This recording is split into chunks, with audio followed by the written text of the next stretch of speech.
Hi everyone, నేను గీత. Solo బ్రతికే so better అంటున్న మగవాళ్ళు రోజు రోజుకి పెరిగిపోతున్న పెళ్లి కానీ ప్రసాదులు ఎందుకు? ఒకప్పుడు 25 years రాగానే పెళ్లి చేసేసుకునే వాళ్ళ అబ్బాయి ఇప్పుడు 35 years వచ్చినా కూడా పెళ్లికి నో చెప్తూ వస్తున్నారన్నమాట. ఎందుకు చెప్పాల్సి వస్తుంది అంటే ఫస్ట్ వాళ్ళు ఆలోచించేది కెరీర్, ఎక్కువ కెరీర్ మీద ఫోకస్ చేస్తూ వస్తున్నారు.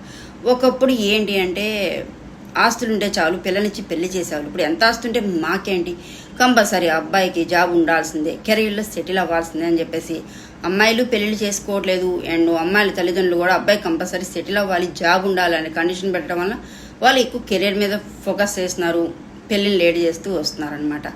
అండ్ సెకండరీ ఫైనాన్స్ అనమాట. ఫైనాన్స్ అనగానే మనకు గుర్తొచ్చేది EMI, car EMI, bike EMI, ఇల్లు ఈఎంఐ, అన్ని ఈఎంఐలు అనమాట. పెళ్లి చేసుకున్నారనుకోండి, పెళ్లి కూడా ఈఎంఐ పడుతుంది, అది కూడా మా నెత్తినే పడుతుంది. ఆ బడ్డీని కూడా మేమే ఫేస్ చేయాల్సి వస్తుందని చెప్పేసి పెళ్ళికి నో చెప్తూ వస్తున్నారు. Okay. And third one freedom అనమాట, స్వేచ్ఛ.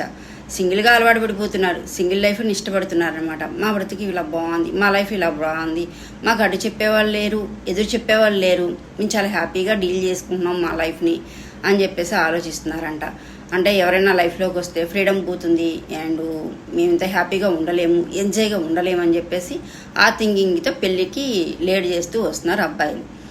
అండ్ కంపాటిబిలిటీ అంటే ఉంటాయి కదా, ఇష్టాలు, సుఖాలు, కష్టాలు, ప్రాబ్లమ్స్ ఇవన్నీ ఉంటూ ఉంటాయన్నమాట ప్రతి ఒక్కరిలో.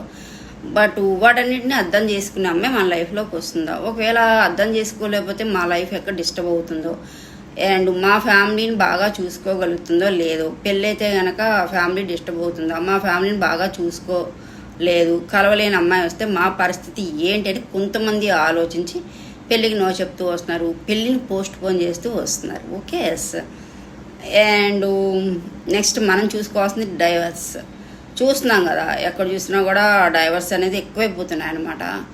సో తప్పు ఎవరిదైనా కానివ్వండి, అబ్బాయిలతో తప్పు అనేసి మాట్లాడుతూ ఉంటారు. అమ్మాయిలతో తప్పు ఉన్నా కూడా దానివల్ల ఏమవుతుందంటే డైవర్స్ అని తీసుకోవడం ఒక పెయిన్ అయితే ఆ డైవర్స్ వంకతో ఆలిమనీ రూపంలో లక్షలు గుంజేస్తున్నారు. ఈ లైఫ్ లాంగ్ బాధ మేము ఎక్కడ పడాలి, పెళ్ళంటే వద్దురా బాబు, సోలో బ్రతికే సో బెటర్ రా అని చెప్పేసి మాట్లాడుతూ ఉన్నారనమాట.